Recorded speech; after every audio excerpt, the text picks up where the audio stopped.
شو لك بنتي؟ شو يا أمي، عم تجي وتروح. يا بنتي خليكي عم تقري آية الكرسي. بدك اياها تقرا آية الكرسي وهي بهالحالة؟ اقريها عنا انت الزهار خانم. ما بصير، لازم تقراها وهي عم تولد، الله بيستجاب منها أكثر.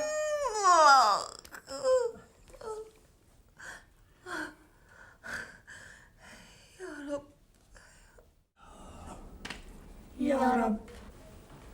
يا رب شو؟ تقوم ماما بالسلامة. ايه وشو كمان؟ والله يبعث لنا أخ بابا. ايوه برافو برافو.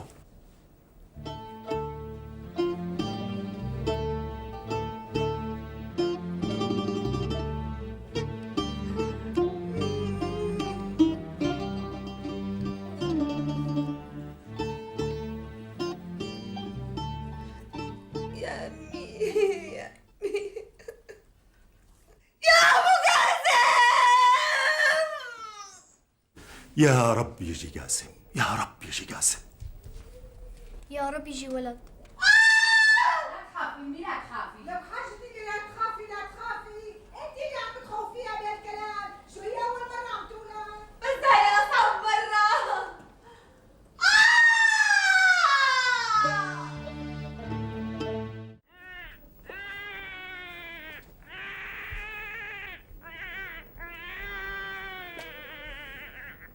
ما حدا طلع منهم؟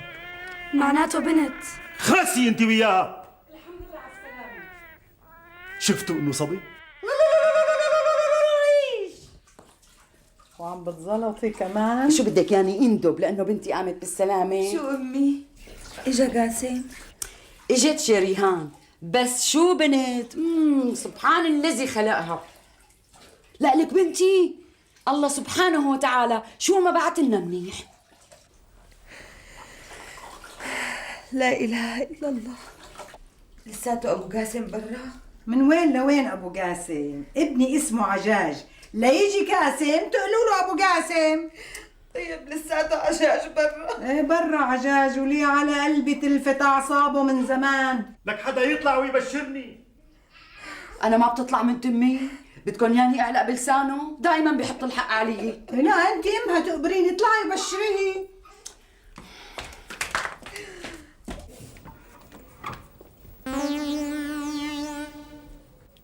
مبروك.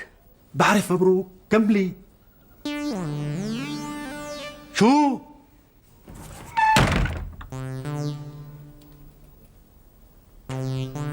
معناتها اجت شريهان.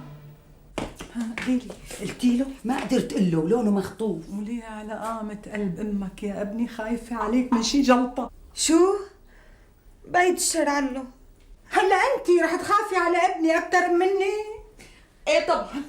وينك؟ امشي لنقول له اياها انا وياكي سوا. لك انتوا ناويين تجننوني؟ شو مو ناوية تطلعي؟ بنطلع بس ما بناخذ نعطي معه. خلاص بعتوا لي اياه وانا بقول له، وقت اللي رح يشوف وش ريهان رح ينبسط واكيد رح ينسى كل شيء.